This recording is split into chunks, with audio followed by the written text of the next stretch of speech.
PurchaseHow.com. If you're thinking about buying a used car, then stay tuned, because today I'm going to show you how to quickly check out a used car for purchase.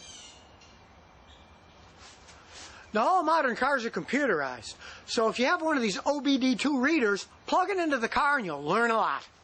And realize that these OBD2 scanners will fit any car from 1996 to the present. So if you don't have one, it's a good idea to get one. Some are as cheap as 40 bucks. Now in this Toyota, you go under the dash, and here's the plug that it plugs into right here. You just plug the code reader right in, it snaps in, then start the car. Then the first thing you want to do is see if there's any codes. So we'll choose read codes. Well, there's no code, so that's good.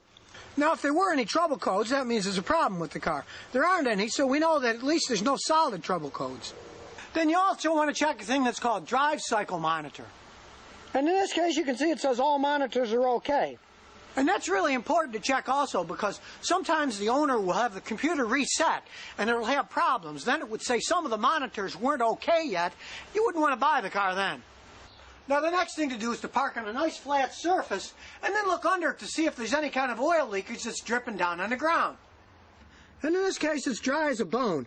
But we're going to jack up the front end anyways to check things. You can learn a lot by jacking up a car and looking at the underside. You want to look at the CV joints to make sure they're not ripped or torn. And you can check the bottom of the engine and transmission. In this case, they're bone dry, so they're not leaking at all. And while you have it jacked up in the air, you can pull on the tires, see if there's any suspension wear where the tire would wobble back and forth. Now, this car is pretty new. It's only about a year old, so I know that it runs pretty good. We're mainly going to be looking for body damage to see if the car's been wrecked or flooded. So you slam the hood, and then see if it's aligned correctly the whole way around. Look at the seam on one side of the hood, and compare it with the seam on the other side of the hood.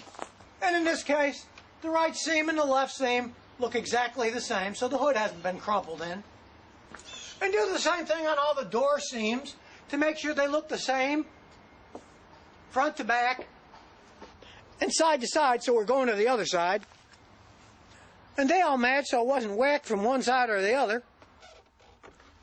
Then we'll pop the trunk open and look inside to see if it's been rear-ended.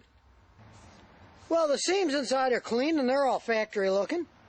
And now we'll pick up the rugs and look inside. And sure, the little cardboard stuff's ripped. But more importantly, all these factory seams are still exactly as the car was built. They haven't been touched and done over, so it hasn't been rear-ended. Then you want to go up and down the car looking at the paint and look at the reflections, because that way you can see if there's any little dings. As we walk down the car here, you can see, hey, this looks strange. There's a little ding in the door right here. You're only going to see it when you look at the reflections, though, so look closely.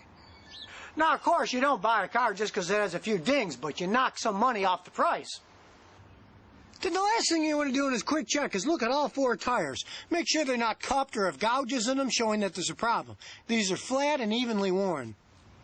And then, of course, take it for a good road test. Drive it for a good 10 minutes in town and 10 miles on the highway. Listen for buzzing noise, humming noise, clicking noises, and see how the vehicle tracks at highway speeds, if the steering wheel goes straight, and whether it shakes or not. And then if you're real serious about the car, do like my customer did. Bring a car to a mechanic like me to do the final check. Because you're going to be saving thousands of dollars buying a used car, so spend 80 or 90 bucks to have a pro check it out before you buy. And aside from a little dent on the side of the door and some cracked cardboard in the trunk, this Toyota passed with flying colors.